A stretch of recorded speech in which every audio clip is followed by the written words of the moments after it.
Welcome to the Target BP webinar, Advancing Self-Measured Blood Pressure Through Medicaid Policy. I'm Allison Smith. I'm the Initiative Director for Target BP. So on behalf of the American Heart Association and the American Medical Association, thank you very much for joining us. We're going to dive right in with a little bit of housekeeping on the next slide so we can get to the content that drew you to this event. We have enabled the accessibility features so you can adjust those to your needs and preferences. On the next slide, we want to highlight that we'll be using the Q&A and the chat function. You can ask any questions you have at any point using the Q&A feature. And if you see a question that someone else asked that you share, you can use the upvote function so that those questions will filter to the top of the list and we can prioritize those. We'll try to answer as many as possible during the webinar today, and we'll either type answers to your questions or address them in the section reserved at the end of the program for Q&A. We will also be dropping essential links in the chat for your reference, speaking to the many tools and resources that will be mentioned along the way. With that, on the next slide, I want to just pause for a moment of celebration to acknowledge more than 2,300 organizations who submitted their data this year in Target BP's annual achievement program. They are serving 10.5 million patients with hypertension across the country in 49 states and jurisdictions. So we're just delighted that more than 1,300 organizations reported control rates greater than 70%, and more than 1,800 reported the adoption of evidence-based activities. Congratulations. We hope you're enjoying your award toolkits and sharing them within your institutions as well as within your communities. So thank you for your participation. On the next slide, I also want to highlight in August, we hosted a webinar following the release of the new 2025 AHA-ACC high blood pressure guideline. The recording from that webinar is available on Target BP. A high-level summary is available, and a link to the actual guideline is available to you. So we encourage you to read it and incorporate it into your practice as soon as possible. So we're ensuring that patients are getting access to the best care that we know. On the next slide, I also want to highlight that we've updated Target BP resources according to the new guideline. So perhaps in the past, you've used our quick start guides or our pre-assessment tools or other patient education or practice resources. Those have all been updated since the release of the guideline in August. So I'd encourage you to revisit them or explore them if you're not familiar with them either. Moving on to the next slide, I want to highlight our learning objectives for today. We really want to share the resources that support the evidence-based use of self-measured blood pressure monitoring in clinical practice. I want to describe the state-based policy strategy that AHA and AMA have deployed together to optimize Medicaid device coverage and practice reimbursement. And we'll also discuss some of the implementation strategies to ensure that when we have these policy wins, that patients who are Medicaid beneficiaries can actually access and utilize that coverage when it is available. Next, I want to pause on a quick poll question or a series of poll questions. These will all pop up in a poll question together in one group of questions. So if you scroll down, you'll be able to answer all 4 questions quickly. The first is asking you if you're aware if there is SMBP Medicaid coverage in your state.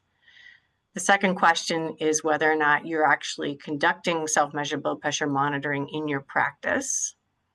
The third question, if you keep scrolling down using the little bar on the right, is asking if you actually code and then bill for self-measured blood pressure monitoring or remote patient monitoring. There are 2 different code sets, but we're curious if you use either or both of those.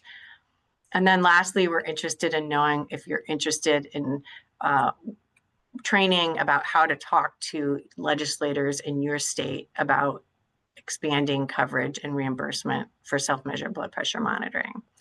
So we'll just take a few more seconds and let folks scroll through those 4 questions and submit your answers. Looks like we have a critical mass of respondents. So thank you for that. It looks like we're sort of neck and neck in terms of those who are and are not aware of your state's coverage. So hopefully there'll be something, a great takeaway for many of you in today's webinar. It looks like there's also a pretty balanced distribution of those using SMBP in their practice. So hopefully this will inspire more to engage in this evidence-based care.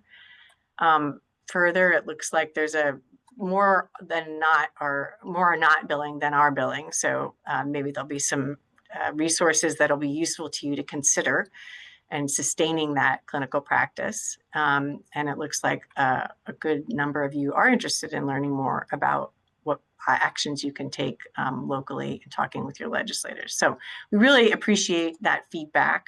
Thank you. So moving on, it's my pleasure on the next slide to introduce our speakers. These are my dear colleagues from the American Heart Association and the American Medical Association who work together on these topics day in and day out. Janet Williams, the Senior Manager of Environmental Change and Policy, and Noah Ramkison for the Director of Ecosystem Engagement, both of the AMA. And then Amanda Klein, the State Government Relationship Director, and Laura Hale, the Region Senior Lead of Government Relations, both of the American Heart Association. So with that, it's my pleasure to turn the program over to Janet Williams. Thank you. Thank you, Amy. Thank you, Allison. And again, welcome and thank you for joining us today. I am pleased to have the opportunity to share with you our self-measured blood pressure policy journey that has increased coverage for millions of Medicaid beneficiaries with hypertension and provided reimbursement for SMB clinical services. So the American Heart Association and American Medical Association, we came together to really address the rising rates of uncontrolled hypertension. And control rates began declining in 2014, and they continued to decline, but we're seeing small movement there, certainly thanks to the work of Target BP and others in this space. But this decline is the result of many factors. So it includes structural barriers as well as clinical practice challenges. And the cost of uncontrolled hypertension increases dramatically with each additional comorbidity. And so non-pregnant adults on Medicaid disproportionately suffer from uncontrolled hypertension.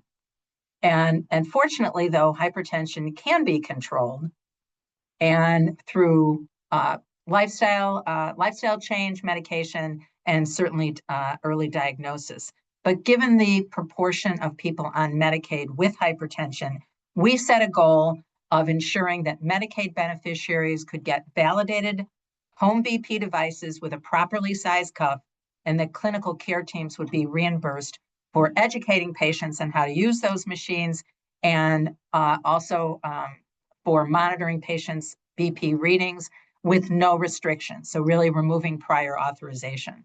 So the AMA and AHA, our shared goal is to achieve equitable access to SMBP for the 75 million Medicaid beneficiaries. And as of today, I am pleased to say that 22 states have full coverage for clinical services and devices. My colleague Nara is going to cover this more fully in his presentation. Next slide. So we developed a multi-pronged strategy that started with identifying gaps and really looking at where those opportunities were to make some changes. So we used publicly available data information to track 2 clinical codes and 2 device codes. And we created this landscape assessment, which when we started, only showed 13 states had full coverage. Now, again, we'll talk more about this later, and we do update this annually. So once we had an idea of where we had the opportunities, we developed an issue brief and supported, and we still continue to support and work collaboratively with the AHA state advocacy team on regulatory and legislative actions. But just because one improves coverage doesn't necessarily mean that that's going to be utilized. And so the second part of our strategy was really developing and implementing a physician champion model, and also developing state-based guidance documents. We're currently piloting that in Wisconsin, Illinois, Michigan, Georgia, Oregon, and Idaho, but we will be expanding that next year for sure. So now it is my pleasure then to turn this over to Nar to provide more details. Great, thanks, Janet. And thanks to the Target BP team for having me on today. So let's start with just some basics, the definition of SMBP. So SMBP, or self-measured blood pressure, it refers to readings taken by patients outside of that clinical setting, so most often taken at home. It is a powerful tool, again, for both diagnosing and managing high blood pressure. But for SMBP to be truly effective, two essential components have to be in place. And this is what Janet alluded to earlier. First, you do need that validated blood pressure device, and there needs to be the right size cuff for the patient. And then second, ongoing clinical support. This can include that initial patient training, education, and regular communication with the care team. Again, just handing someone a device isn't enough. That's why, again, our policy efforts are focusing on ensuring patients have access to both the device and the clinical supports. Next slide. Now, I just want to dive into some specifics on the coding. There are, again, specific codes for each of those components, and that's why we're advocating for their inclusion in Medicaid fee schedules. The first set of codes are the clinical services codes.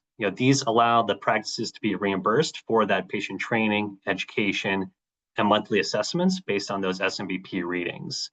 And just to call out here, these CPT codes also require the use of validated devices. And what we found is that these codes are typically added to the physician fee schedules on the Medicaid state programs. Now, the second set of codes are those device codes, and these includes the automated blood pressure monitor itself, and then additional codes for patients who might need a cuff that is a different size. Now, these codes are typically added to the durable medical equipment, or DME fee schedules, meaning that these DME suppliers can then provide covered devices to patients. Next slide. And of course, we want to make sure that the devices that are being used are accurate and reliable. So to help clinicians and patients identify which blood pressure devices are validated for clinical accuracy, the AMA actually developed the validated device listing, which is a free resource that's available at validatebp.org. Let's go back to the previous slide. There we go. So we do want to encourage you to share this website with your patients to help them choose a device, or you can refer to it when checking the ones that patients already own. So again, this is a resource that is a simple way to ensure clinical accuracy for the devices being used for SMBP. Okay, next slide. And Jenny had mentioned this earlier as well. I am, again, happy to share that thanks to the joint efforts of the AMA and AHA, we've made real progress in getting these SMBP codes covered by state Medicaid programs. So these codes have been added to the fee schedules. Again, as Janet mentioned, 22 states here now cover both the clinical services and the devices. These are shown in the kind of dark purple color. And just to note, 39 states cover at least a device. So it is partial coverage, but it is a great start for SMBP device access. Now, our team here has compiled this current landscape assessment document, so you can check the status and reimbursement rates for each code in your state. This is a landscape that we update annually. So typically in the first half of the year, we produce an updated landscape assessment. So definitely encourage you to check it out here today using the link and the QR code, and then keep an eye out early next year for an updated assessment where you can see any changes that have been made at the policy level. Next slide. And again, we have come a long way in expanding SMBP access for Medicaid. So as you can see, just over the last 10 years, we've gone from a fairly blank slate, blank map, to one that is more filled in and providing access across basically the majority of states at this point. Again, there's still a lot of work to do, but I do want to highlight, again, there's a lot of work and efforts behind the scenes that gets us to this progress. So now I want to turn it over to our AHA colleagues, Laura and Amanda, who will share a couple examples of the hard work that happens behind the scenes and what it takes at the state level, ultimately what those policy wins can mean for clinicians and patients. So Laura, I will turn it over to you to get us started. Awesome. Thanks so much, Nar. And good afternoon, everyone. Greetings from Maryland. We've been working for a number of years on self-measured blood pressure coverage. We began our conversation with the Medicaid office in an attempt to just get things done behind the scenes and get the codes turned on. But we ended up having to go to the legislature to really make sure that we got this coverage done. And one of the things that was really key in having these conversations was that we had providers and physicians with us sharing their story about what's happening on the ground and what this would mean for their patients at the end of the day. And it's one of the things too for this legislation as well is it's seen large support from people on both sides of the aisle, that we saw universal support for this type of legislation. Really and truly, the idea for a lot of our legislative members was they shared with me as well that they have parents that are aging and they remember doing the phone calls to try and help their parents use a blood pressure cup and remembering that frustration. And so as I explained to them, this would be an opportunity that a provider could help provide that type of support and how much of a difference it would mean for families across the state of Maryland. And it was something that people really could get behind rather quickly. You can see some of our great volunteers that were involved with Dr. Yvonne Commodore-Mensah, as well as Senator Ellis. Our first round of bills, we thought we'd gotten all the codes turned on properly.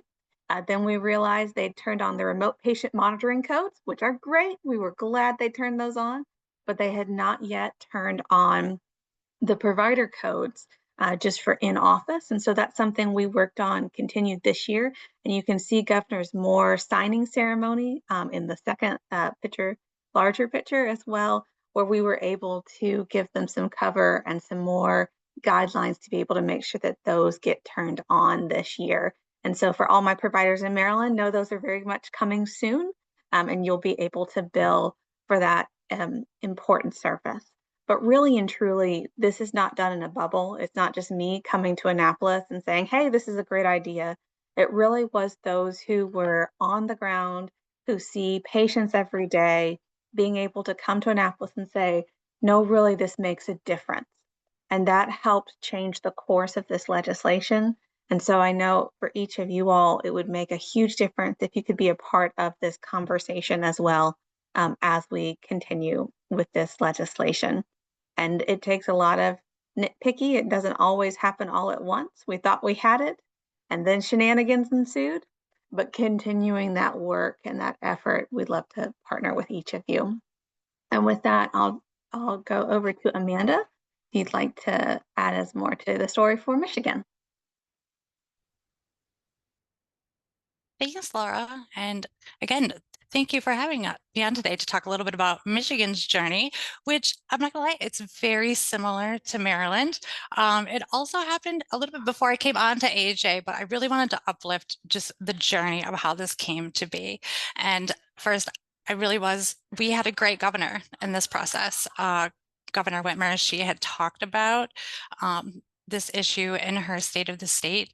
She was able to find several women legislators. This was a bipartisan issue similar to Maryland. And she was able to get a lot of these women legislators signed on to what we lovingly came to be known as the Momnibus, which was a 10-bill package specifically targeted at maternal health. And Michigan was able to pass this legislation back in 2024. Here we can see one of the sponsors of that bill. This is Rep. Rogers. She has a little bit of a medical background, which is always really helpful when you're working on an issue like this.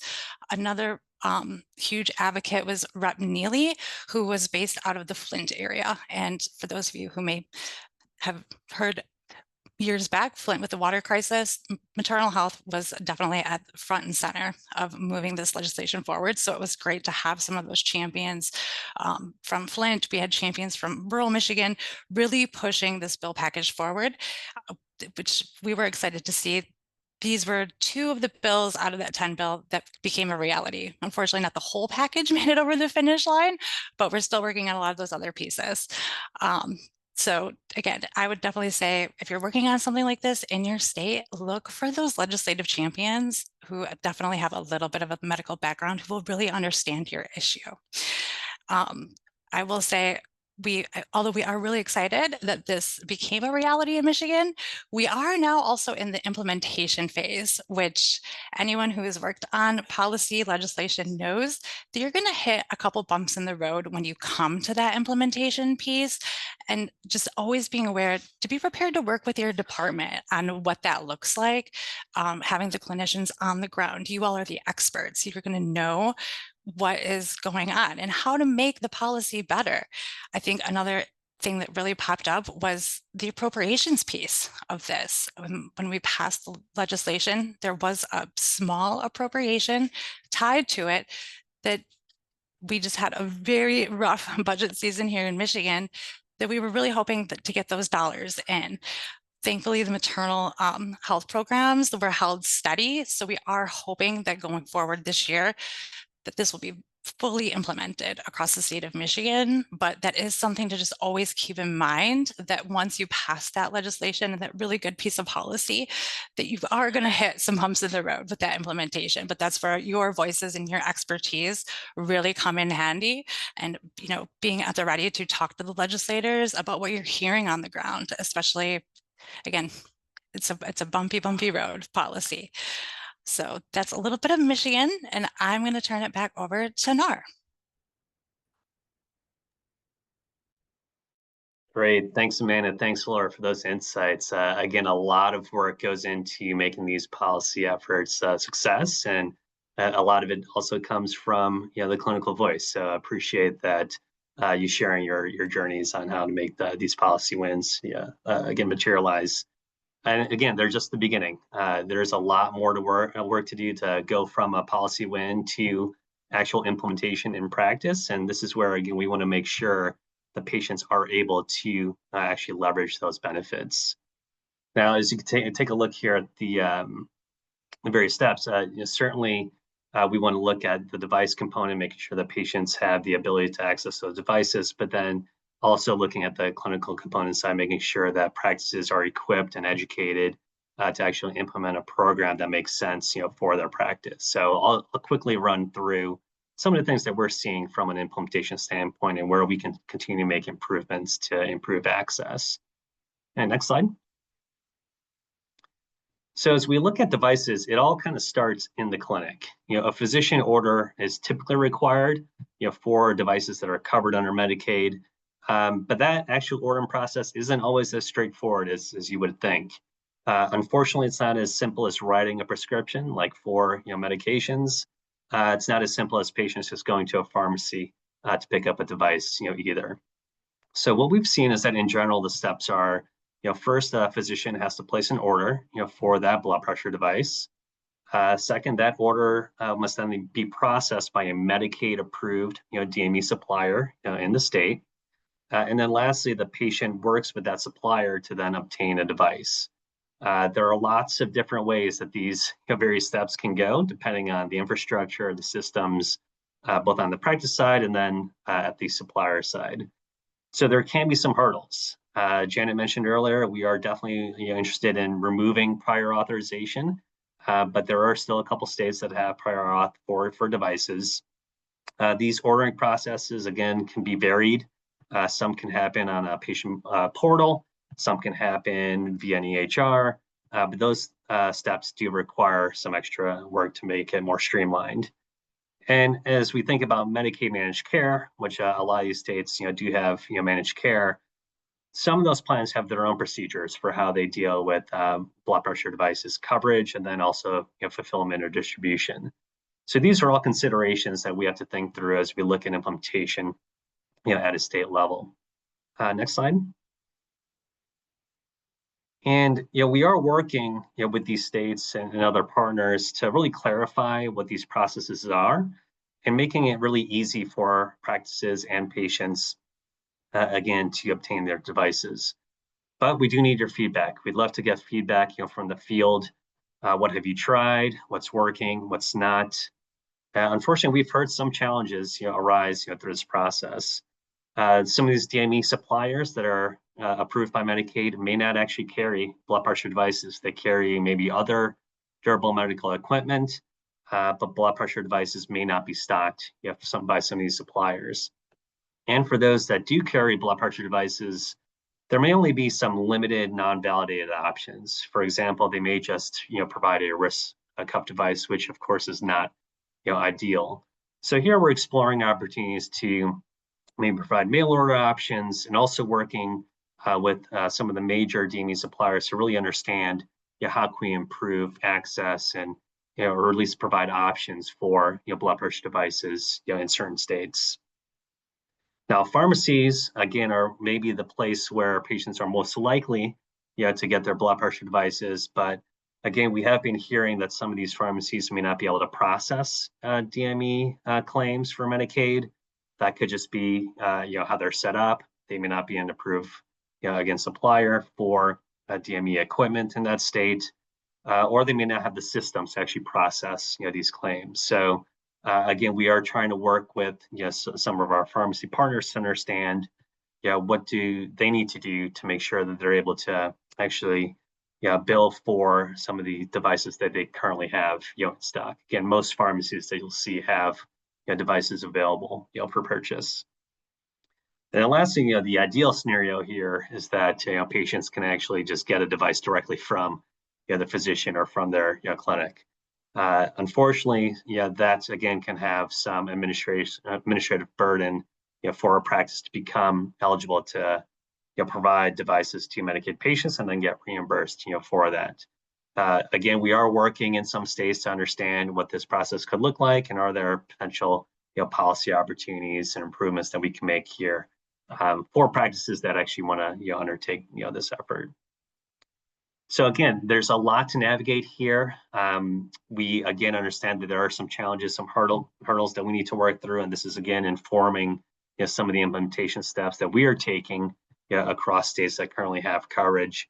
But again, we appreciate those insights from the field, because that would help us focus our implementation efforts and who we need to talk to, who we need to partner with to make sure, again, that we're streamlining this process for everybody. Okay, next slide. Okay, now let's take a look at the Clinical Services Code. Now, again, this is a real opportunity to get reimbursed for supporting patients with SMBP programs.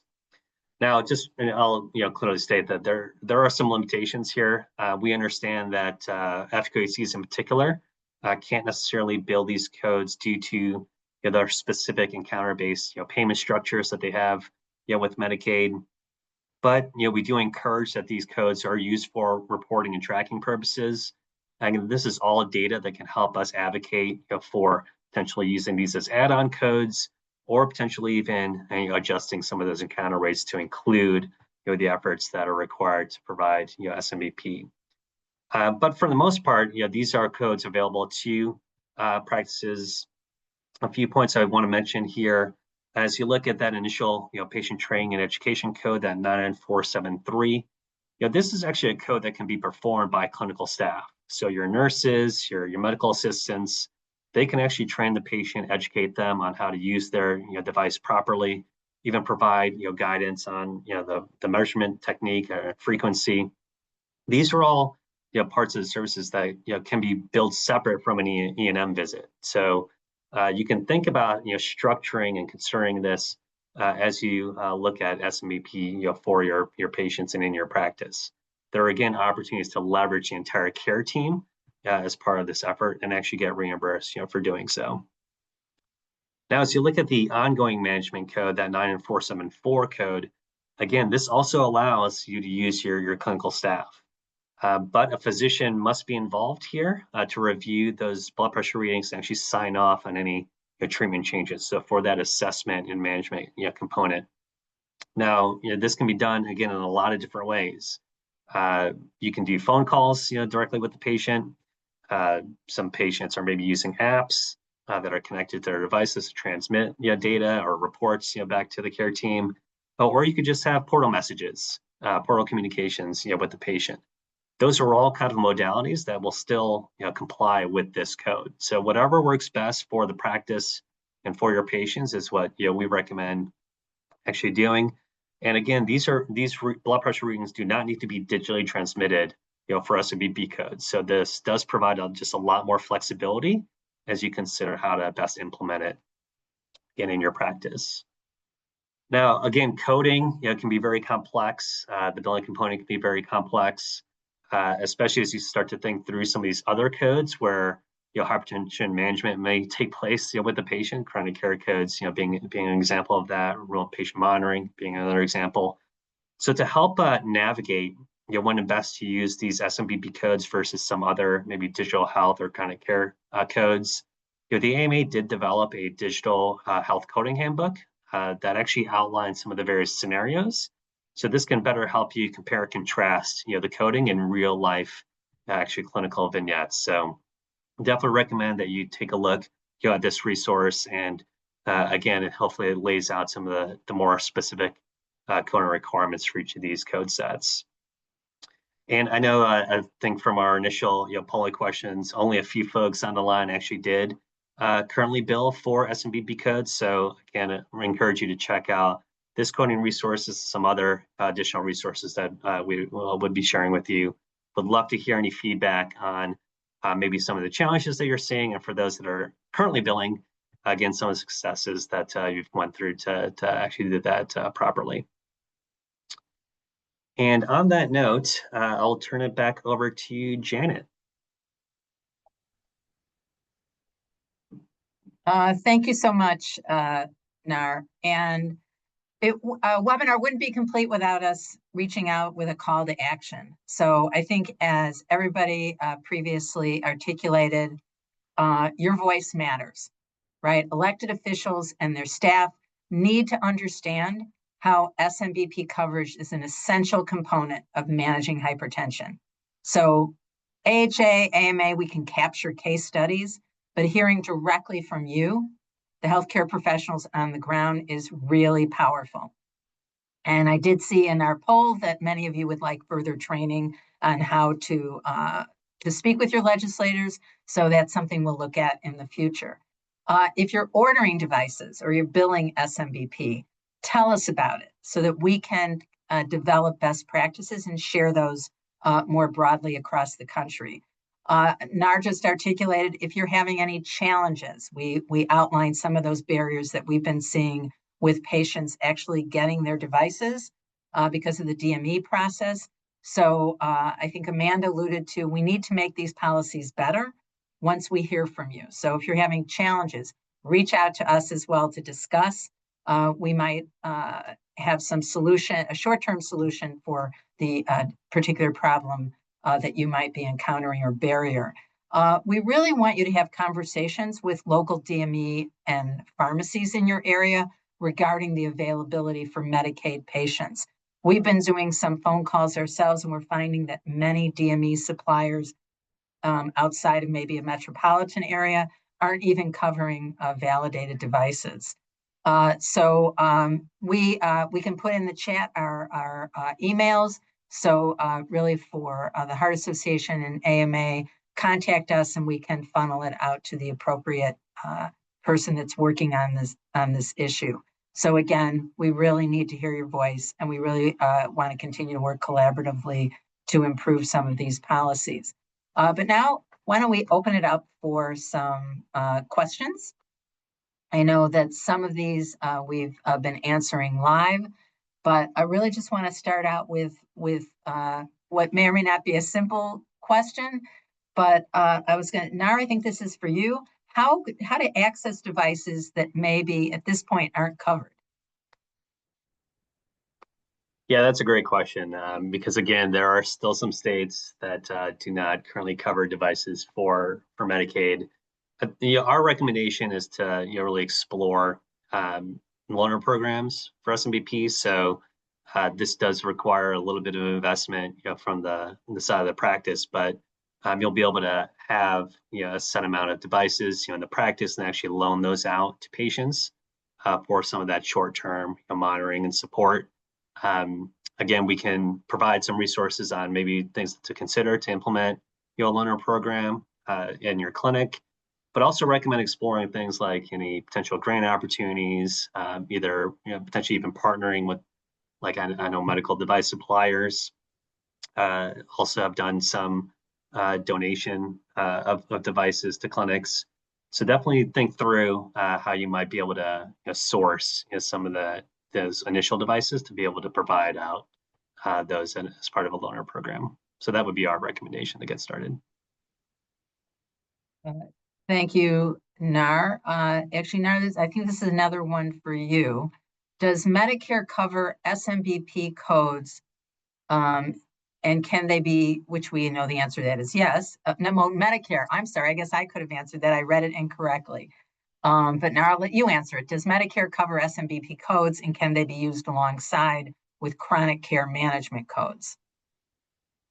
Yeah, so the answer is yes. So Medicare does cover those 99473, 99474 codes.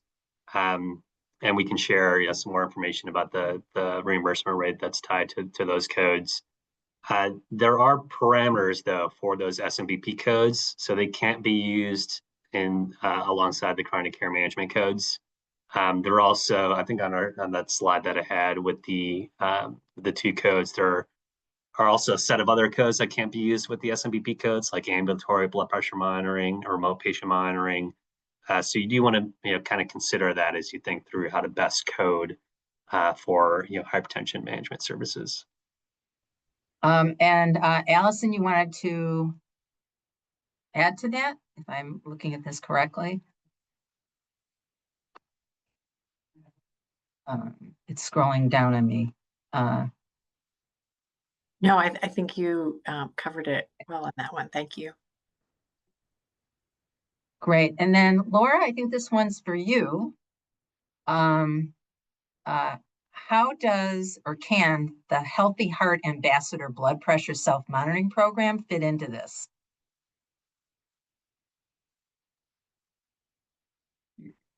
Is that out of a specific state? Sorry, I'm not seeing the. It came in from an anonymous attendee, and it just I just read it as Yeah, I think is. Amanda was going to comment on that maybe. Yeah. I was taking a look at the website. I think this is a great question, and I was going to come at it from an advocacy perspective on kind of what this program looks like it does. I think because it looks like the program, you are on the ground, you are dealing with folks who are enrolled in this program. And one thing that we always need in advocacy, particularly dealing with any policymaker or legislators or even folks within the department, are folks who can share their story. And I think this program, it sounds like, again, you're working with folks, you're kind of collecting that data, you're working very one-on-one with the participants. And I think that's the one thing that we always struggle, especially in Michigan. We have we're a very rural state, we're a very large state. So with programs like this, having folks who are actively engaged in those programs who can really help us share exactly what they're seeing, what they're hearing on the ground, again, can help us move that forward and kind of touch base again with the policymakers, the departments. And I think that that's the best way for a program like that to really plug in, is because, again, you are the eyes and the ears and the expertise on the ground that can lean in and help folks like Laura and I explain this to legislators. Oh, certainly. And just to reiterate that point, really and truly, stories are what pass policy, not data at the end of the day. I wish data alone made us pass amazing and wonderful policies. Frankly, if they did, you wouldn't need Amanda and I. Good policy would just pass. But what it is really and truly those stories that people remember. And I remember it from debates that we've seen on the floor, is that stories from volunteers that have been with the Heart Association and with the AMA have been part of what's passed major policies all throughout this country. So we'd love to have you all involved. Thank you so much. Nara, this one's for you. Does the MAP AMA link we shared about the Medicaid coverage break down the amount the states will cover and reimburse for validated BP devices? For example, this is saying that Indiana reimburses for $12.84 for a device. Yeah, so just to clarify on that one, so our landscape has a few different columns on it. The first two columns are the clinical services codes. So in Indiana, the $12 amount is for the clinical patient training, the 99473 code. It also, in Indiana, they also cover the device, which is the second set of columns, which I think comes into around $52. So for that amount, that's what a DME supplier would get reimbursed by Medicaid to provide that device to the patient, which would be at no cost to the patient. So hopefully that clarifies just the layout of that landscape for folks. Now I've got another one. Wrist cuff coverage has been variable for Medicaid. Our local DME supplier recently told us that they only cover for weight over 300 pounds rather than arm circumference, which has created some barriers. And this is happening in Philly. So Allison, I think you've given us some follow-up we need to do with our Heart Association colleagues, but now have we seen this before, where it's weight-based versus actual medical measurement? So we have not seen this, but I do think this is worth looking into. Again, like we would obviously recommend the upper arm devices would be used, but in cases of if we look at the arm size, we would want to make sure there's an extra large cuff available as well. So the instances where we would recommend a wrist cuff is if it was really the only option for a patient. So I think we want to maybe take a closer look at this particular policy, see if that's something that would need to be modified, or if it's something that I think we probably want to maybe think through a little bit more. So this is, Nara, I think it's still for you. So if blood pressure monitors are donated through a nonprofit partner, such as the Heart Association, can rural clinics still bill Medicaid for the services under CPT codes 99473, 99474 for eligible pregnant and postpartum women? Yeah, so that's a good question. So I think the challenge there is if it's a rural health clinic, so like an RHC, you might have to take a look at like the payment structure for that. If it's similar to like FQHCs, then there might be some challenges in billing that code in addition to the encounter. That said, so if devices are donated to a clinic or to a practice, and like you wouldn't have to worry about that. You can still bill clinical services codes if you're eligible to do so, depending on your payment model that you're in. And still following up with that, is 99473, which is the education code, can still be used if a CHW provides the initial encounter for the patient education and device setup. So is this a code that can be used by a CHW, a community health worker? That's a good question. I don't know that we've seen that, but this is maybe a question I'll have to do a little bit more digging into. Now, it might just be how that CHW is integrated, I guess, into the clinical practice. So if they're employed or leveraged by the clinical practice, then they might be able to bill, or at least have that be a billable code. But again, I think I want to maybe double check on this one for CHWs before we provide definitive answer on this. Laura and Amanda, this might be for you, although Allison, you might have some insight into this, or any of our panelists. Our partners have reported problems with loaner programs where the devices get beat up too much and are in too poor of condition when they're returned. So do you have any advice for implementation loaner programs?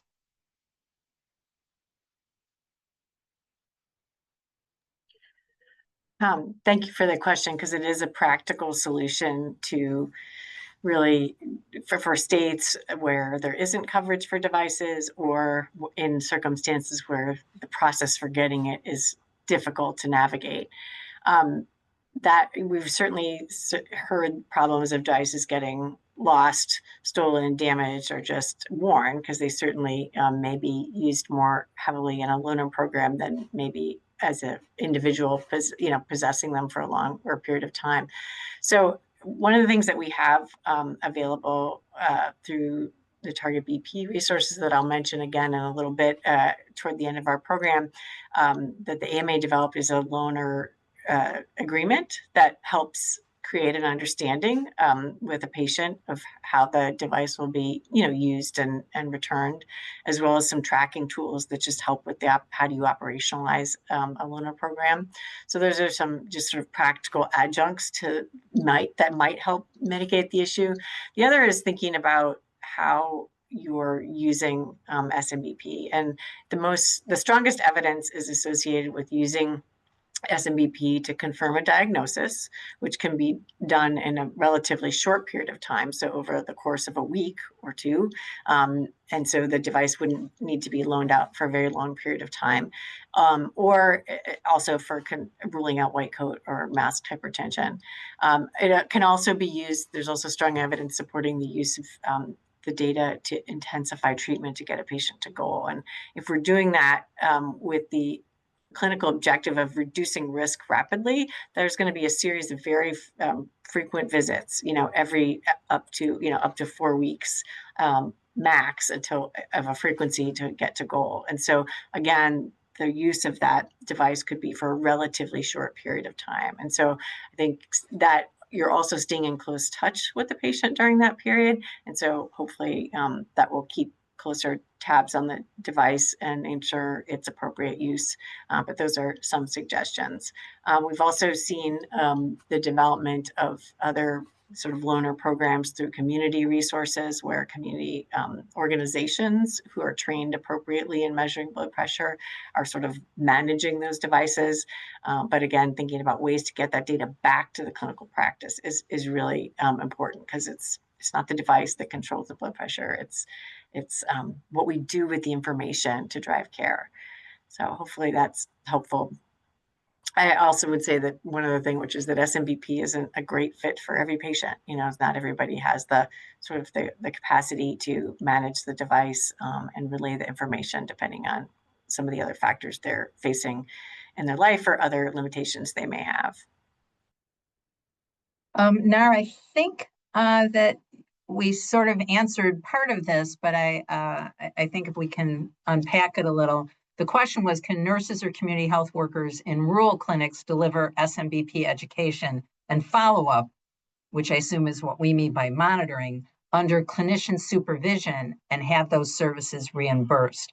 So if you could sort of say, maybe talk about, because we get a lot of questions certainly about federal qualified health centers and clinical practices. And so I don't know if by rural clinics, this person means an FQHC or community health clinic, but maybe talk about who can use the clinical codes, who can bill from what we know for education, and then are reimbursed for education, who gets reimbursed for the monitoring code.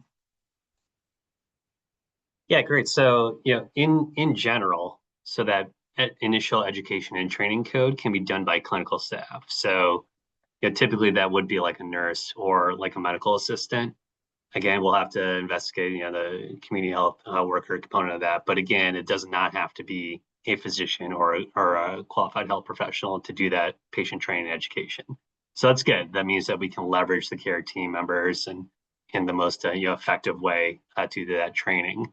The follow-up codes is more of like I view that as more of a full care team approach here, because a physician needs to be involved, but various components can be done by other members of the care team. So when a patient is taking their readings and relaying it back to a care team through whatever mechanism that is, the physician, it does not need to go directly to the physician. So it'd be managed by nursing staff, it can be managed by the medical assistants, it can be monitored.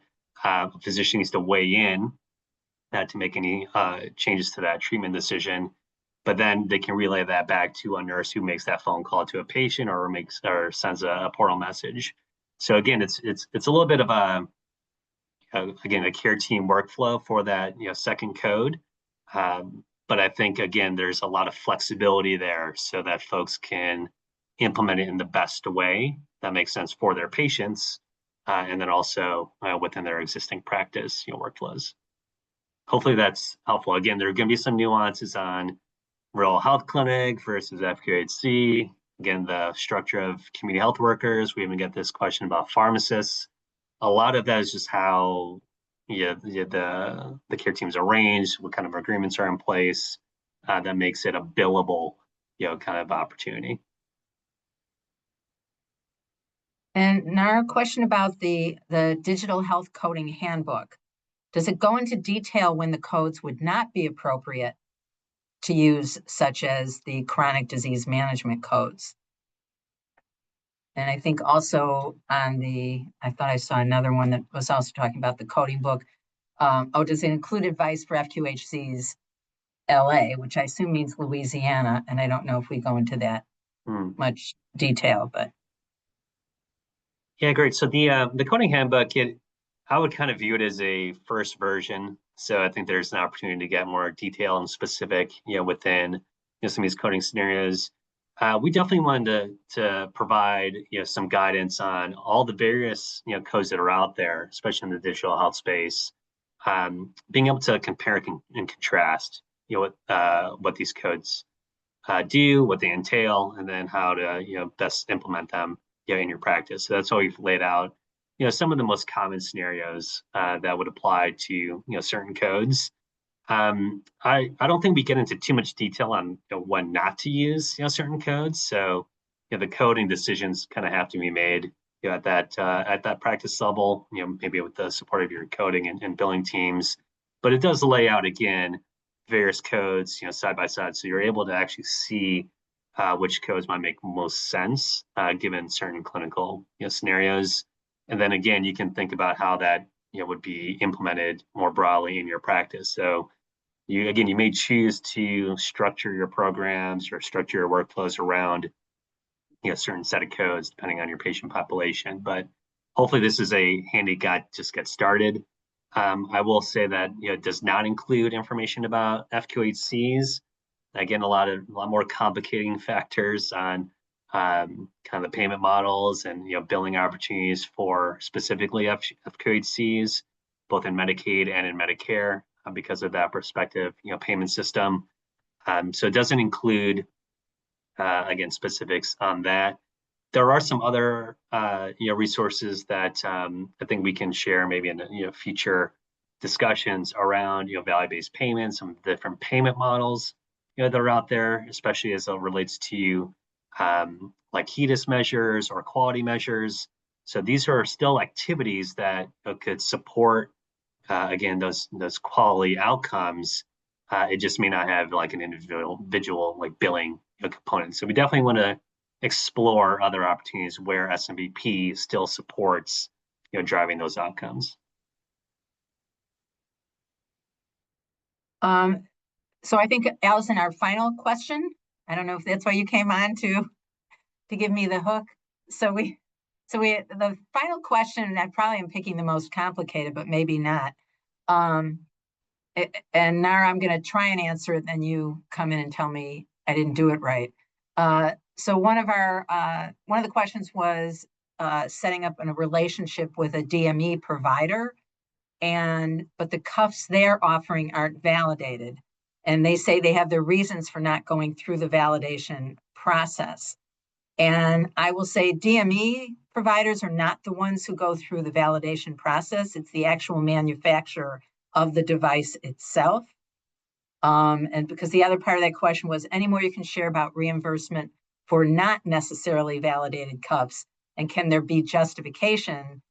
And I don't know if this question was, do we have justification as to why you want validated devices? And the answer is yes.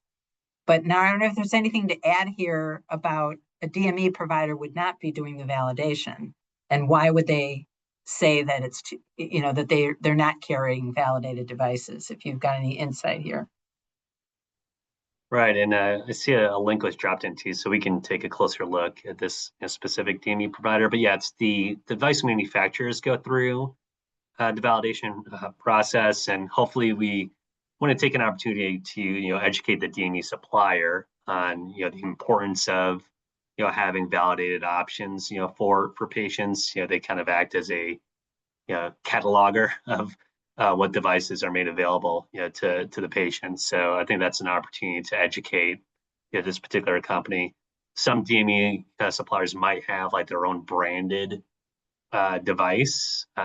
So I think that might pop up in some cases. Again, I think where there gives us an opportunity to encourage them to maybe then go through this process with their partner, third party, device manufacturer. So that's maybe, hopefully that addresses part one. And then the reimbursement piece, the way that the Medicaid reimbursement is outlined, it doesn't actually, that amount doesn't, it's more broadly to any automated blood pressure device. There are some states that encourage the use of validated devices, and then in particular, a couple states in the policy actually require validation as part of coverage.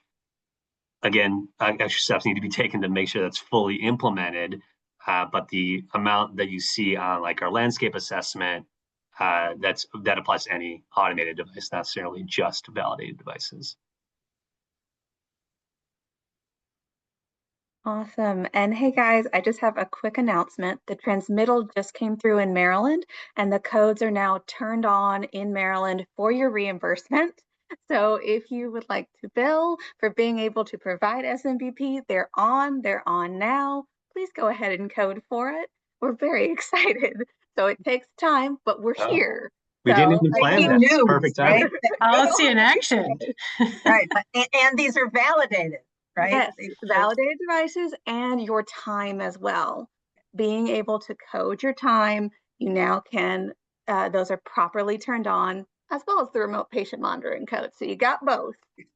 Well, congratulations in Maryland, and we will move forward with every other state. So again, we will get to, I know we captured all these questions, and so we will try and answer ones that we didn't get to live. And I'm going to turn it back over to Allison to close us out.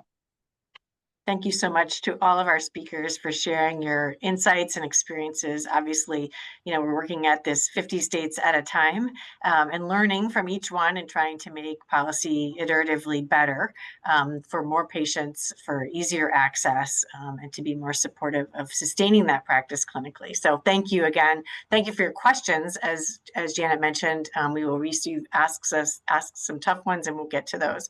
I just want to spend the last 2 minutes going over a few resources that we want to highlight that are available to support your clinical practice. So on the next slide, I just some fundamentals that we've mentioned along the way here, but the 2025 AHA-ACC guideline again recommends the use of self-measured blood pressure monitoring with the strongest evidence to confirm a diagnosis of hypertension, to rule out white-coated mass hypertension, and to use as a tool to intensify treatment to get to goal. Together with co-interventions, it can also be supportive and helping with medication adherence and achieving and reflecting the progress that patients make in their blood pressure control with lifestyle change. But again, key points, it's not the device that controls the blood pressure, it's what we do with the information in partnership with our patients. I also want to underscore the recommendation of the monitoring frequency, with the guideline outlines twice in the morning before medications, about a minute apart, twice in the evening before bedtime, about a minute apart. And then you take all of those systolic numbers and average them, and all of the diastolic numbers and average them to guide clinical decision-making. On the next slide, I just want to move to some of the resources that may help you to develop or improve and strengthen your program. Last year, the AMA released the SMBP Jumpstart curriculum. It's a multi-module online learning platform that is free, that you can sort of start and stop along the way. And it provides an overview of many aspects of an SMBP program, from the technology to the clinical dimensions, to some of the things that it takes to engage stakeholders, both leadership as well as patients, and how you can evaluate and measure the success of your program over time.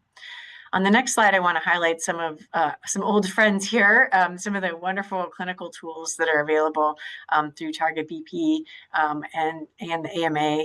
One of my favorites is the training checklist. That helps your care team equip patients for success, both to understand the technology they're using, have proper measurement technique, and have a plan to get those readings back to their care team. We have this video that's available in English and Spanish. It's a great adjunct to your teaching and something patients can watch again at home to reinforce appropriate technique. And then another guide for patients to take home that helps them prepare properly, take readings properly, and then relay those readings back to the care team over time. On the next slide, I want to highlight that the 15 languages those patient resources are available in, including, as I mentioned earlier, the loaner agreement, a recording log, and some instructions around how to properly use a wrist cuff if an upper arm cuff is not a viable solution for patients due to their arm anatomy or other anomalies, but upper arm cuff is preferred. On the next slide, I also just want to highlight that we've incorporated self-measured blood pressure evidence-based activities into our award achievement structure.